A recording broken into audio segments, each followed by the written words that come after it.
Berikutnya ya ini keynote speaker yang akan disampaikan oleh Gus Menteri Desa, Bapak Dr. Haji Abdul Halim Iskandar MPD.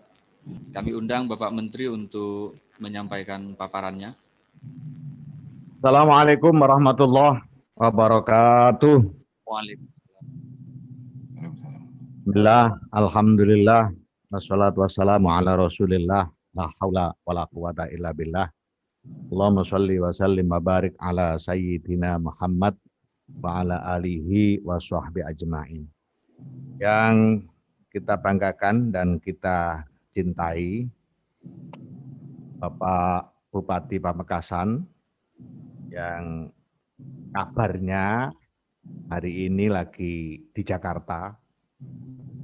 Jadi hikmahnya COVID itu seperti ini.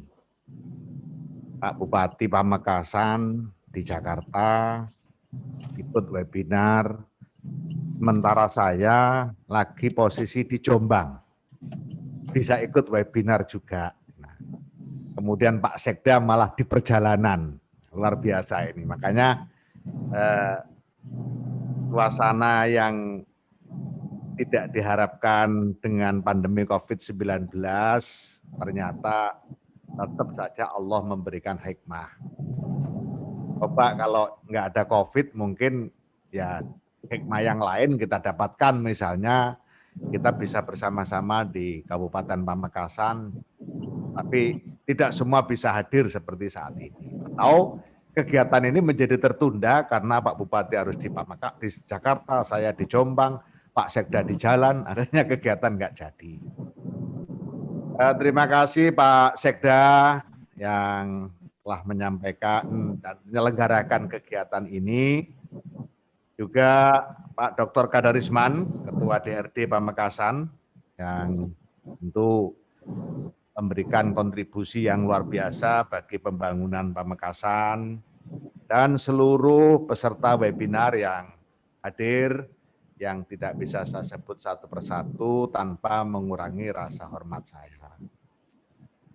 Pertama, saya sangat bahagia dan bergembira pada siang pagi menjelang siang ini bisa menjadi bagian dari satu kegiatan yang sangat penting dan serius untuk kepentingan pembangunan masyarakat Kabupaten Pamekasan melalui berbagai kebijakan. Yang notabene sebenarnya saya lihat Kabupaten Pamekasan ini sudah banyak sekali inovasi-inovasi yang dilakukan karena memang Pamekasan diuntungkan dengan hadirnya sosok pemimpin muda yang punya daya kreasi luar biasa, yaitu Pak Bupati Badrut Tamam. Ini tentu memantik rasa iri dari berbagai masyarakat di berbagai wilayah yang sampai hari ini kepemimpinannya masih menggunakan pendekatan konvensional. Nah, itu sendiri sudah merupakan inovasi. Jadi inovasi ini pemaknaannya menurut saya bisa sangat luas, bisa sangat makro. Yang penting ketika kita bicara tentang terobosan baru, kita bicara tentang gagasan baru yang lebih, itu namanya inovasi. Sehingga kalau kita melihat konsep inovasi yang benar itu, ya kita sebenarnya kembali ke satu kaidah yang sangat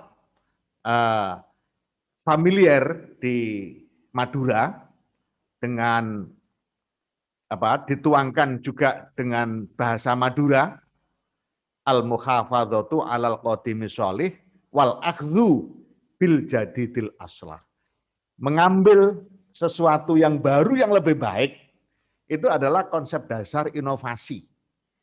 Nah, sehingga kita bisa melihat di semua daerah, semua wilayah, ketika banyak terobosan-terobosan baru yang lebih efektif, lebih konstruktif, lebih memiliki daya tekan yang lebih masif bagi sebuah perkembangan, itu adalah sebuah inovasi. Itulah makanya saya menilai dan melihat pemerintahan Kabupaten Pamekasan yang dipimpin oleh Bapak Badrut Tamam sebagai bupati, ini inovasinya sudah luar biasa. Nah, tinggal bagaimana kemudian inovasi-inovasi yang sudah luar biasa ini lebih menukik lagi, lebih nendang lagi, atau dengan bahasa yang lebih sederhana, lebih landing lagi, dan kehadirannya dirasakan langsung oleh warga masyarakat Kabupaten Pamekasan yang notabene Madura sebagai satu kepulauan, pemerintahan daerahnya, kabupaten-kabupatennya masih cukup banyak menghadapi berbagai permasalahan pembangunan. Nah, beberapa permasalahan pembangunan yang sangat serius yang harus menjadi perhatian utama kita, Pak Bupati, Pak Sekda, dan kita semua, dimanapun kita berada, di Indonesia, di Surabaya, di Sampang, Pamekasan, Sumeneb, Bangkalan, hampir sama. Utamanya di daerah-daerah semacam Madura, kemudian wilayah selatan, Jawa Timur bagian selatan, yaitu terkait dengan masalah kemiskinan. Nah, masalah kemiskinan ini adalah masalah yang sangat perlu mendapatkan perhatian serius, karena memang ini permasalahan yang hari ini menjadi tantangan utama kita, apalagi dengan adanya pandemi COVID-19. Tanpa ada pandemi COVID-19 saja kita sudah menghadapi permasalahan kemiskinan. Nah, permasalahan kemiskinan yang sampai hari ini tidak segera tuntas itu sebenarnya bukan pada masalah kemiskinan itu sendiri. Kalau masalah kemiskinan itu sendiri sudah banyak dideteksi, banyak dilakukan berbagai upaya, dan hampir semua bupati, utamanya Bupati Pamekasan, saya lihat terus berupaya melakukan inovasi untuk segera menyelesaikan permasalahan kemiskinan di Kabupaten Pamekasan. Namun demikian, ini tidak akan pernah berhenti, karena memang berbagai definisi tentang kemiskinan, inilah yang menjadikan kita masih terus dihadapkan pada permasalahan kemiskinan. Itulah makanya saya menempatkan upaya penanggulangan kemiskinan ini adalah salah satu permasalahan pembangunan yang perlu mendapatkan perhatian serius. Yang kedua, yang juga terkait dengan masalah kemiskinan, yaitu ketahanan pangan. Nah, ketahanan pangan kita ini konon sebagaimana sering kita dengar dan kita rasakan kenyataannya bahwa negara kita ini adalah atau desa-desa di negara kita ini oleh Pusplus dikatakan sebagai desa surga. Kayu ditancapkan saja bisa tumbuh, kemudian laut kita luar biasa kekayaannya, apalagi di Madura,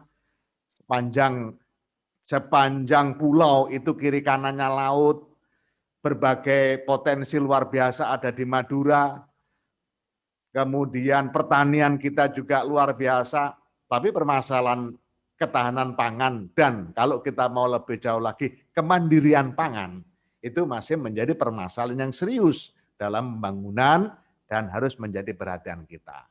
Dan yang ketiga adalah masalah kesehatan. Nah, itulah tiga hal menurut saya yang betul-betul harus menjadi skala prioritas utama di dalam penanganan berbagai permasalahan pembangunan yang notabene di Pamekasan sudah mulai banyak dilakukan. Contoh misalnya beberapa waktu yang lalu saya melihat ada mobil siaga. Nah, itu berarti upaya-upaya serius dari pemerintah Kabupaten Pamekasan, dari Pak Bupati Pamekasan untuk menyelesaikan atau menangani berbagai permasalahan pembangunan di bidang kesehatan. Itu adalah satu langkah yang sudah sangat bagus dan itu juga bagian dari inovasi daerah.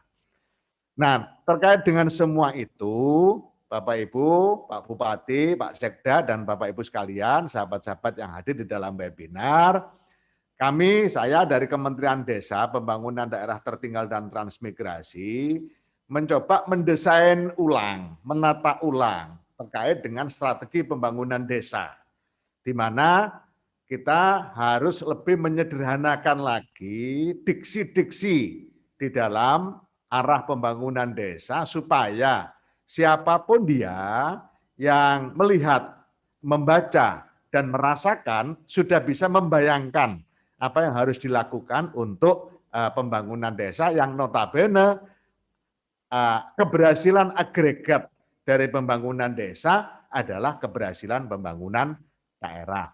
Itulah makanya strategi pembangunan desa sejak 2020 sampai dengan 2030 kita merujuk pada yang disebut dengan tujuan pembangunan berkelanjutan atau bahasa kerennya itu SDGs, Sustainable Development Goals.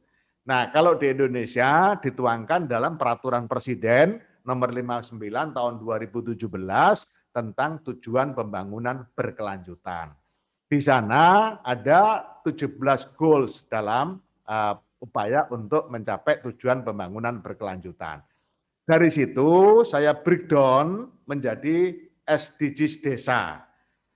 Kita sebut SDGs desa itu supaya memudahkan dalam mengingat, tetapi tidak harus kemudian SDGs desa itu dicari kepanjangannya.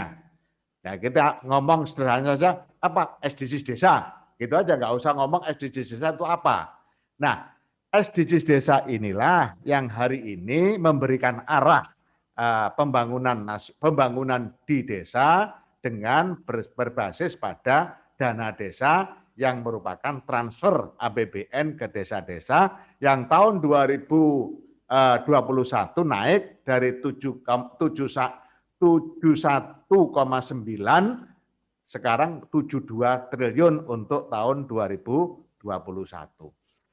SDGs desa ini memberikan satu pemahaman konseptual yang sederhana sekali, dimulai dari penyederhanaan diksi yang digunakan, yang kemudian akan memberikan kemudahan arah bagi apa yang harus dilakukan oleh pemerintah desa. Contoh, SDGs nomor 1, kita bicara tentang desa tanpa kemiskinan. SDGs desa nomor 2, desa tanpa kelaparan.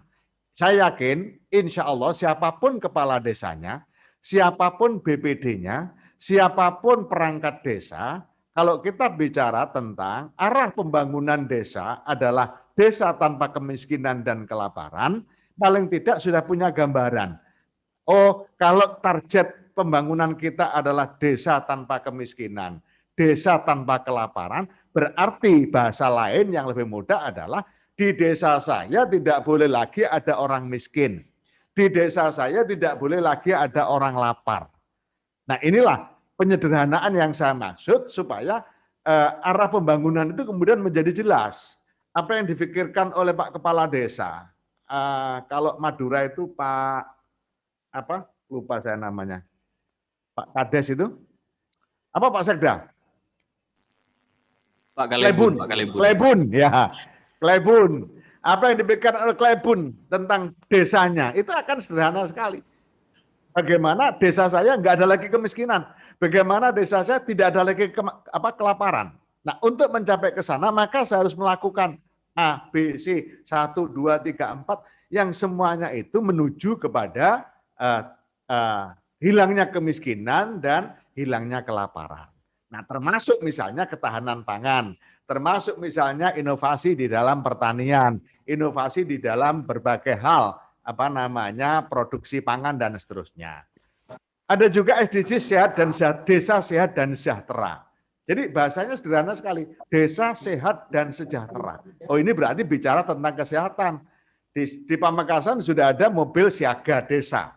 Nah, otomatis siapapun ketika bicara bagaimana desa saya sehat dan sejahtera, pasti akan memanfaatkan mobil siaga desa dengan maksimal sesuai dengan proporsinya. Ini penting ya, ini penting saya ingatkan kepada kita semua. Kita harus senantiasa bicara pada proporsi. Misalnya mobil siaga desa harus digunakan sesuai dengan proporsinya. Itu untuk pelayanan kesehatan. Jangan seperti kasus di Palembang 2 hari yang lalu, contoh aja ini. 2 hari yang lalu di Palembang, mobil ambulans itu digunakan untuk membawa barang bawaan acara pernikahan. Nah, coba mobil ambulan digunakan untuk membawa barang-barang bawaan acara pernikahan.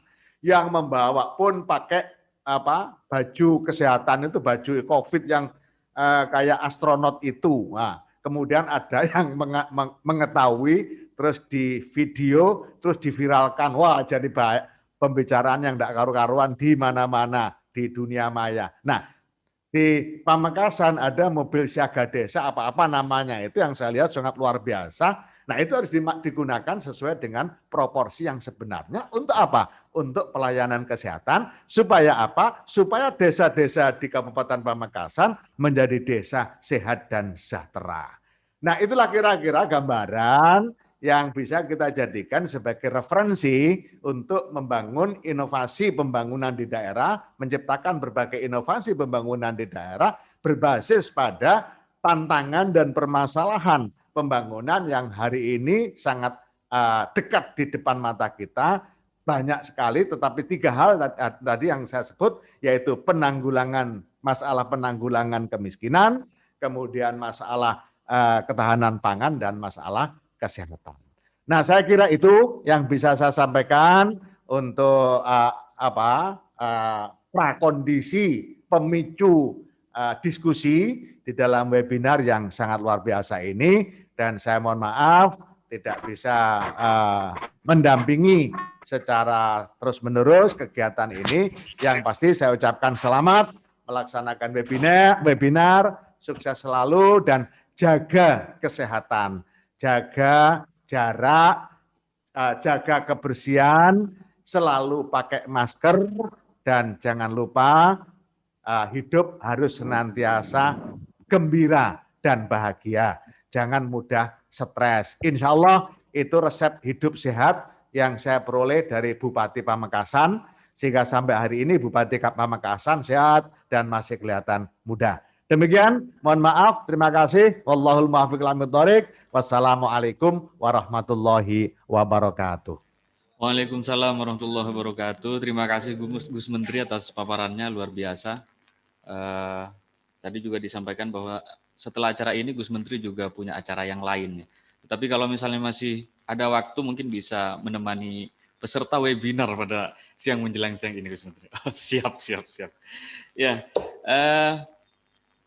ada 3 hal yang ditekankan oleh Gus Menteri, yakni soal penanggulangan kemiskinan di desa, terus kemudian ketahanan pangan dan kesehatan. Dan soal ini Bapak Bupati juga sudah mulai melakukan itu, terutama soal di bidang kesehatan, ya ada mobil sigap yang siap menjemput dan mengantar pasien sakit ke tempat-tempat pelayanan kesehatan di Kabupaten Pamekasan.